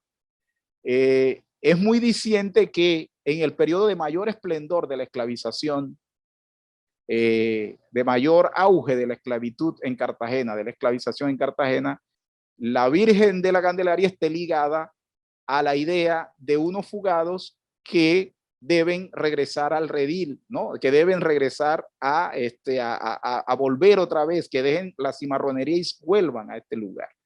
Y ese mismo cura, fraile, escribe que en una tormenta, antes de llegar a Cartagena, el barco está a punto de zozobrar, y la Virgen se aparece en el mástil, ¿no? Era un barco negrero, un barco que traía esclavizado, que estaba a punto de zozobrar. Se aparece en el mástil, y entonces un día, uno de esos negros que vino en ese barco, está en una casa, llega a una casa y de pronto ve una imagen de la Virgen de la Candelaria y se arrodilla ante ella. Porque el negro identificó que esa Virgen fue la que se les apareció en el mástil del barco donde venía. Es bien interesante porque, claro, es la justificación de la esclavización. Es decir, la Virgen se aparece, salva el cargamento de esclavizados y de alguna forma está agradeciendo, que es esclavizado está agradeciéndole a esa Virgen que salva el barco, que trae esa cantidad de población negra para que sea esclavo en este territorio. Es complejo todo esto y a mí me gusta esa complejidad, ¿no? Ese tipo de mitos, ¿no? De la construcción de estos mitos religiosos, cómo se cruzan con esa realidad y cómo lo que hay ahí evidentemente es una manera de cruzar la justificación de la esclavización con unas prácticas religiosas. Aunque por supuesto los esclavizados usaban a la Virgen también como un punto de fuga, ¿no? Porque era el momento en que les permitían subir a la popa, darle una semana, 3 o 4 días de libertad, donde podían hacer sus bailes, donde podían, en fin, hacer lo que no hacían en tiempos normales, ¿no? En tiempos de trabajo normal. Entonces, decir solo que es opresión es una forma de negar la capacidad de negociación que tienen también estos sujetos para relacionarse con este tipo de imágenes y este tipo de manifestaciones. Sí, bueno, ahí te vuelvo a planillar para mi clase el otro semestre sobre archivos literarios. Otra vez te voy a invitar, Javier, no te vas a escapar. Bueno, tenemos mucho más comentarios, preguntas. En algunos casos son comentarios, en algunos casos son preguntas puntuales. Por ejemplo, Diego Andrés Guayacundo te pregunta si existen reportes sobre mestizajes entre negritudes y gitanos. Mira qué curioso esto, ¿no? Justamente a propósito de las formas de Eso cimarronaje. está muy bueno, bueno, ¿no? Está muy bueno y quizás ahí lo que habría que decir es que debe haber algunas referencias porque ya hay buenos libros sobre la esclavitud negra en España, en Europa, porque es que la esclavización negra no se inventa con la diáspora, ya España conoce la experiencia de la esclavitud negra antes de desarrollarse el proceso ese hacia América. Hay un libro incluso un libro interesante de una mujer que escribe sobre Haití, Susana, ahora no me acuerdo el nombre. El libro se llama Hegel y Haití. Es bien interesante, se llama Hegel y Haití. Creo que Norma lo publicó y ahí lo tradujo Norma y también hay otras ediciones. Un poco lo que ella discute es cómo Europa sí conocía, cómo Hegel conocía el tema de la revolución haitiana y cuando escribió el texto sobre amos y esclavos y amos, no menciona Haití, cuando sí sabía de Haití, tenía la referencia sobre Haití, pero el desconocimiento de Haití, digamos, por Occidente. Y tiene unas imágenes interesantes de cómo lo negro no era desconocido en Europa antes de que se diera el proceso de esclavización masiva hacia el territorio americano. Debió haber un cruce interesante allí porque todas esas zonas del Mediterráneo y los Balcanes, ahí tuvo que haber puntos de contacto. Está muy interesante eso, y quizás habría que tratar de seguirle la pista en lo que se ha publicado sobre eso. Bueno, ha tenido un éxito inmenso y te agradezco una vez más, Javier, porque en la interacción acá en el Zoom hay preguntas de verdad muy profundas que dan para otras charlas, que dan para investigaciones, para tesis que a veces nosotros dirigimos. Bueno, voy a ir rastreando acá otras. Y bueno, el trabajo que está haciendo acompañándonos acá, y Jara, no sé si lo pronuncio bien, Ijara o Yara, que a muchos de los materiales que tú has ido Los va mencionando, poniendo, sí. nos lo va poniendo con PDF. Es una maravilla porque se siente uno de verdad entre una clase y una tertulia y bueno, es lo que buscamos. Bueno, AG Laya mm, nos pregunta sobre el papel de la salsa como símbolo de resistencia. Bueno, el tema nos convoca mucho, pero Sí, tú eres el sí. invitado. No, no, bueno, no. No, pues, bueno, la salsa como tal, como movimiento, ya sabemos que es una cosa, eh, eh, pues que el nombre mismo lo dice, es un híbrido que es bien interesante porque es la música más latinoamericana o más caribeña o más latino-caribeña que se inventa en Estados Unidos, por decirlo de algún modo, digamos, en lo que se conoce como salsa. Evidentemente la salsa es una combinación de ritmos afroantillanos que están allí, ¿no? Desde bomba, plena, son, cumbia, en fin, una gran cantidad de cosas. Los cubanos que suelen ser cubanocentristas, ¿no? A veces algunos muy puristas, Sí, muy dice, bueno, puristas, ¿verdad? de hecho, tienen un documental que se llama Yo soy del son a la salsa, ¿no? Sí, Sí, la salsa nace con el son, eso sí. no, chicos, no busquen más, esto es aquí. Pero sí, hay mucho de resistencia, claro, desde el comienzo.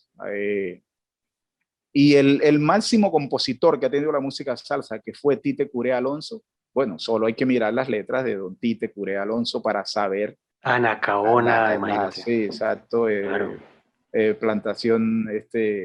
Plantación Adentro. Creo que las caras lindas también, También, parece. Las Caras También, Lindas de Mi claro. Gente Negra también es de él. Esa que cantó Maelo. Sí, los Él, entierros, das de hecho eh, Feliciano. la de Claro. Cheo Feliciano, claro, Los Entierros de Mi Pobre Gente Pobre. Es decir, sí hay, claro, hay una conciencia mucho de eso. Por lo menos en un momento es clave. En los años 60 y 70 es fundamental. Y luego figuras importantes para la salsa, como un Rubén Blades, Rubén Blades, como le gusta que le digan a él, como un Rubén Blades que está muy comprometido con eso, le graba mucho a Tite Curé Alonso. Y desde antes ya está incluso expresiones como de los jíbaros, ¿no? Los jíbaros que también son referente de la salsa, puertorriqueños, también tienen elementos de resistencia y de muy, muy ligados a la idea de la defensa del campesino y la defensa de las costumbres del campesino y el lamento, ¿no? El lamento El boricano, lamento jíbaro, ¿no? sí, el lamento Claro. jíbar, es un lamento por eso que se va perdiendo. Entonces, sí, por supuesto, hay mucho de resistencia en esas músicas eh, y en esas músicas antillanas hay mucho por eso, el libro de Ángel es clave en eso, porque él habla de la cimarronería musical. Él dice incluso que sonidos que muchas músicas, por ejemplo, estas músicas puertorriqueñas y el son, que son tocados con guitarra, con cuerdas, cualquiera diría, no, pues nada, cuerdas, Europa. No, no, son sonidos afrocimarroneados a partir de de las cuerdas. Dice, la manera de tocar, lo que hacen es casi que usar los patrones percutivos para tocar melodías con cuerdas. No necesariamente eso implica que el uso de las cuerdas y remita inmediatamente a Europa o remita a lo blanco. No, es la capacidad también de los negros de cimarronearse a través de los sonidos. Y no necesariamente es el tambor. Es decir, no solo usar el tambor es una forma de mostrar sonidos negros, ¿no? Y se puede mostrar a través de esa cosa. En ese sentido, si uno sigue el hilo, puede encontrar en la salsa pues muchos de esos patrones y ese espíritu de cimarrón, ese espíritu de protesta, de reivindicación. Sí, mira que a propósito de eso, estaba leyendo en estos días un libro bien interesante sobre el intercambio entre la música cubana y la música colombiana, de ida y vuelta, ¿no? No solamente lo que llega del Caribe hacia acá, sino también cómo en los bambucos, en los pasillos, en la música del interior, también hay una presencia y una interacción con lo afro y con lo indígena de muchísimas maneras, que a Bueno, de veces uno hecho lo le asocia llamaban solamente, bambuco, de hecho le claro, llamaban bambuco antes a músicas. ujú, Algunos tienen la hipótesis que el bambuco lo que fue subiendo y que se fue ujú, transformando en la medida en que va subiendo, pero sí, los pueblos negros tenían música que se llamaban bambuco. Uno puede imagínate, leer Viajeros en Cartagena y está hablando de bambucos ujú, y, y son negros tocando como el bunde, los bundes, ¿no? El nombre bunde que, bueno, uno asocia el bunde ahora con el bunde tolimense, pero el bunde en el Pacífico, sí, también hay bundes. claro que sí. Bueno, más comentarios, preguntas. Bueno, voy a ir leyendo algunos brevemente. Por ejemplo, Diana Daoud, que, bueno, no te hace una pregunta, sino hace un comentario sobre la relación del cuerpo con cómo es visto a través de acuarelas, dice ella, por ejemplo, de la Comisión Coreográfica del Ujú. siglo XIX, ¿no? A propósito de los archivos y de las fuentes que nos interesan mucho, ¿no? Y nos habla de los cuerpos semidesnudos, aludiendo a lo salvaje, y cómo debían ser controlados, especialmente en las ilustraciones del Chocó. Bueno, ese también es unas fuentes Sí, del siglo XIX que tú también has trabajado mucho, ¿no? sí, esas fuentes son buenísimas. Además están también, se pueden consultar virtuales a propósito de esta cosa que nos volvimos virtuales. Sí, las imágenes bueno, porque la Comisión Coreográfica es en esta idea de modernización de la nación, pues un intento por conocer por, eh, eh, para decirlo en palabras de Marta Herrera Ángel, en un libro que se llama Ordenar para controlar, ¿no?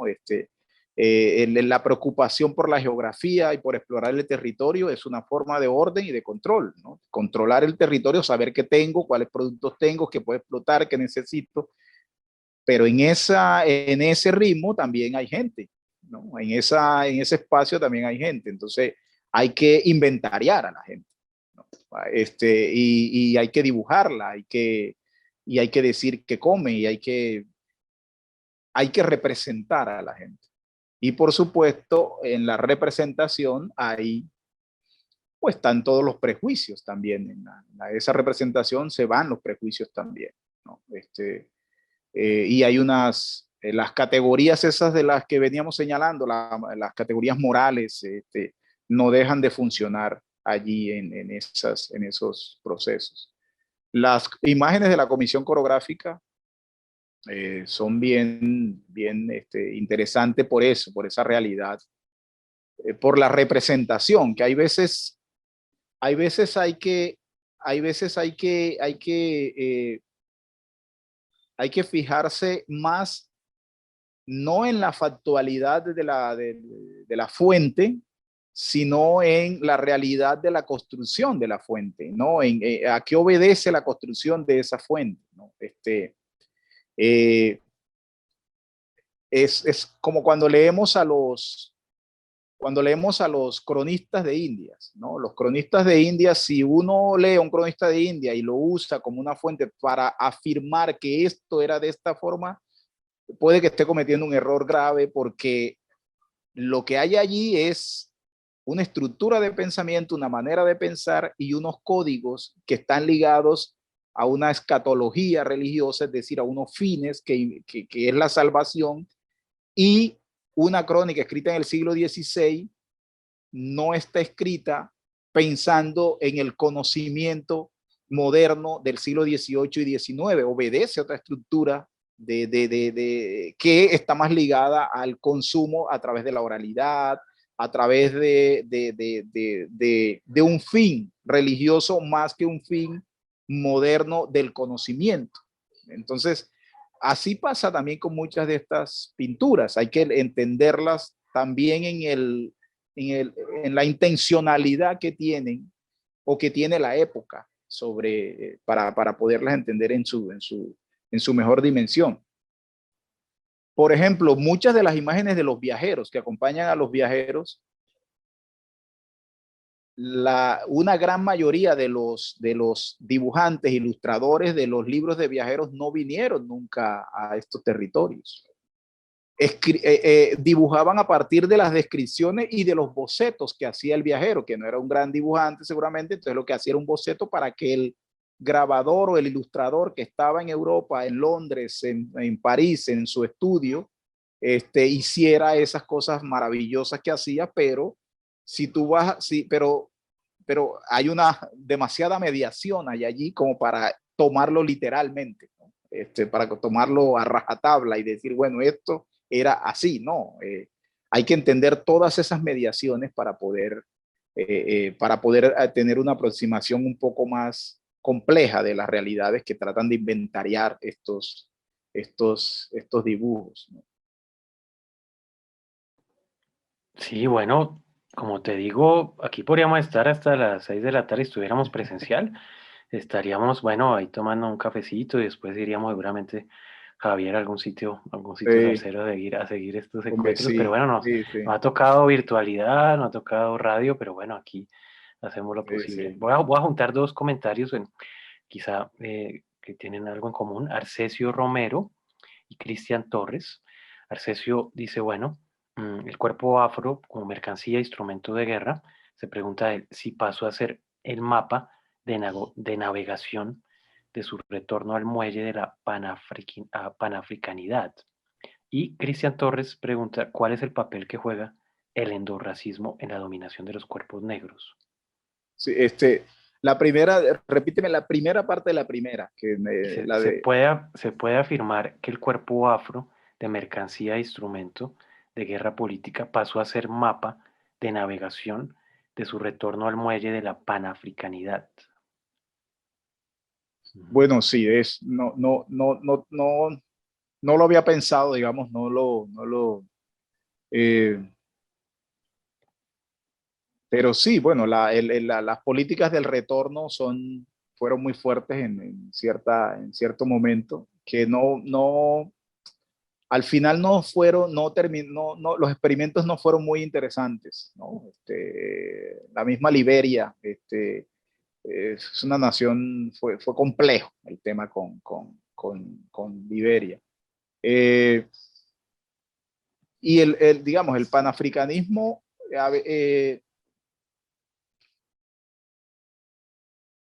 es decir, la África o los territorios africanos no sienten la diáspora de la misma manera en que la sienten los descendientes de la diáspora de América. Y a veces la movilidad, a veces la idea de llegar allá y encontrar una conexión directa no funciona, no necesariamente es tan lineal como se pretendría. Entonces, a veces construir esas solidaridades tan lineales no resultan tan fáciles, ¿no? El mismo Zapata Olivella lo sintió un poco cuando fue a África, y ahí tiene un pasaje donde dice que él está hablando, sí, porque claro, nuestros ancestros esclavizados, y entonces alguien en una ceremonia se paró y dijo, ¿de qué me estás hablando? O sea, mi familia ni yo, es decir, mi linaje nunca ha sido esclavo, ¿de qué me hablas tú? ¿De qué esclavos me estás hablando? Es decir, no, ellos se quedaron, ¿no? Es decir, los que están allá son los descendientes de los que se quedaron. Entonces, por supuesto, hay una conciencia histórica de que en algún momento sacaron a gente suya de allí, pero es que los que trajeron aquí fueron los que trajeron, los que quedaron aquí son los descendientes, los que están acá son los descendientes de los que trajeron. La experiencia con la diáspora es otra. Estos hicieron vida acá y aquellos se quedaron allá haciendo sus vidas también. Está la memoria del dolor histórico porque sacaron a gente de un lugar, pero el dolor de las generaciones de ahora, de América, descendientes de esclavizados, no puede ser igual al mismo dolor de los que han estudiado que en algún momento a sus antepasados, algunos de sus antepasados fueron sacados de ese territorio. La conexión no es tan fácil, no es tan directa. La otra pregunta era con relación a ¿qué era? Él hablaba del endorracismo. Ah, ok, del endorracismo. Sí, es una palabra compleja, un concepto complejo, porque puede ser delicado dependiendo de la manera como se use. Porque es como un poco lo mismo a veces como cuando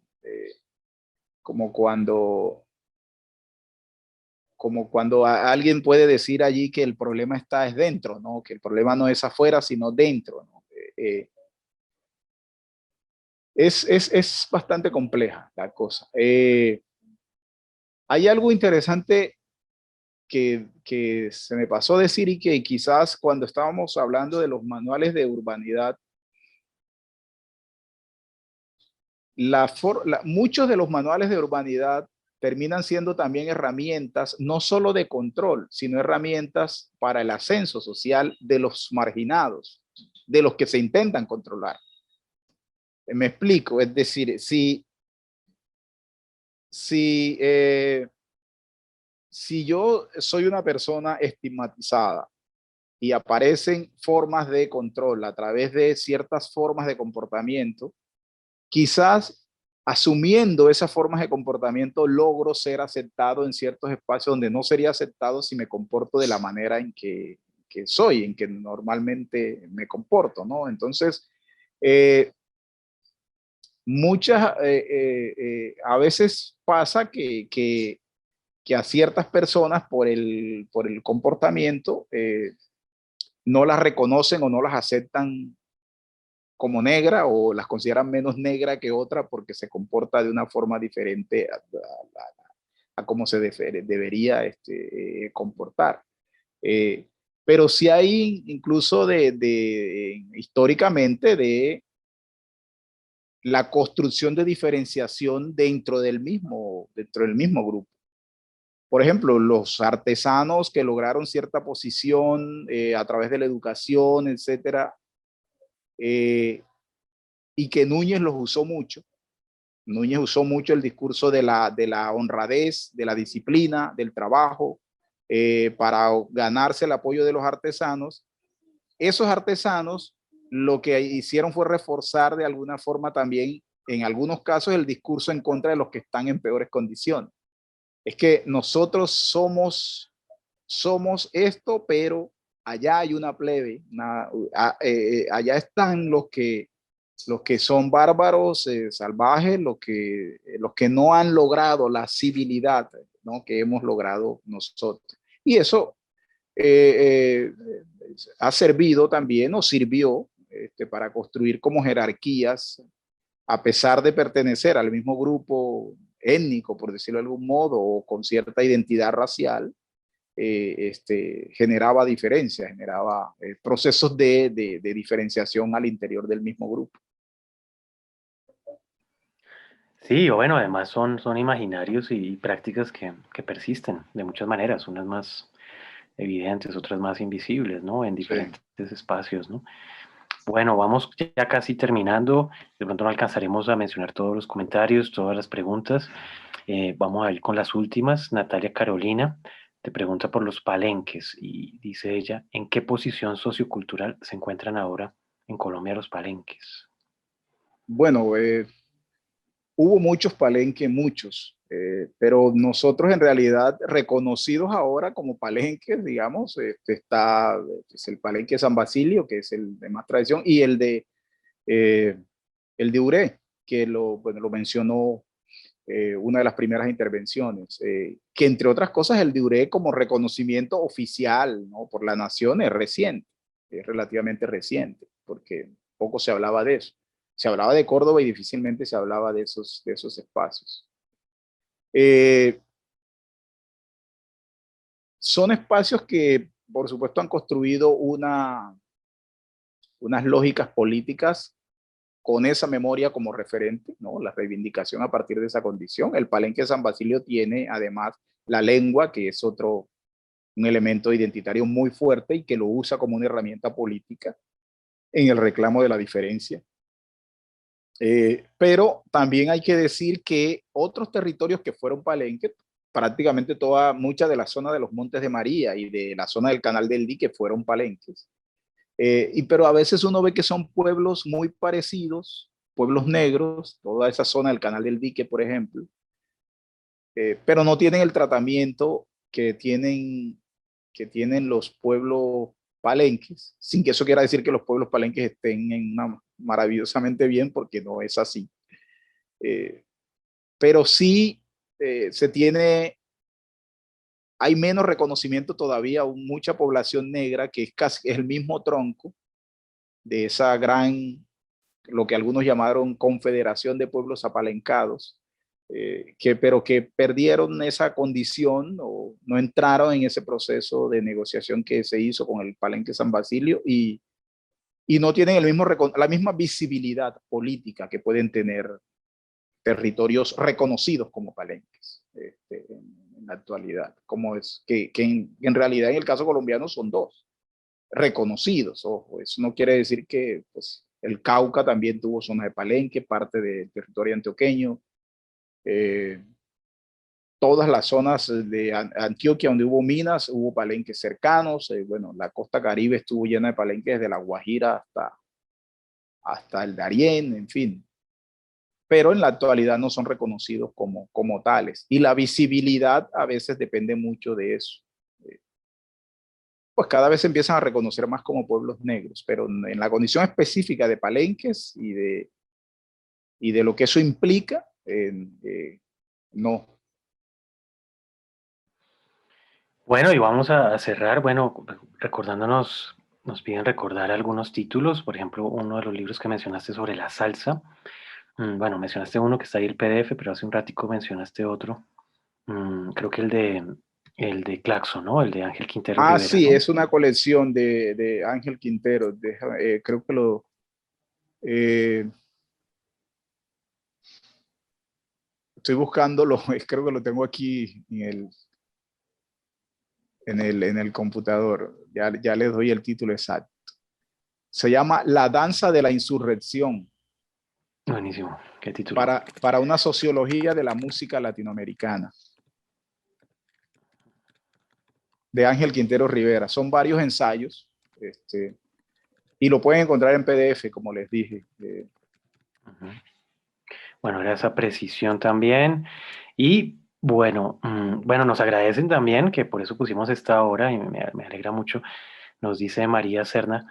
Y Ángela nos dice que, bueno, gracias a la virtualidad, gente que está fuera de Colombia puede acompañarnos en esta charla. Entonces, bueno, por ese lado, pues magnífico para quienes ya están un poquito tardecito en otras latitudes.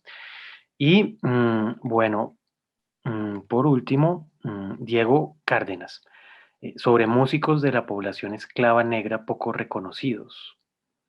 Pregunta él, ¿no? Sobre información sobre músicos de la población esclava negra. Me imagino como que está preguntando sobre músicas de la época colonial o de archivos. Más o menos entiendo por ahí, ¿no? Sí,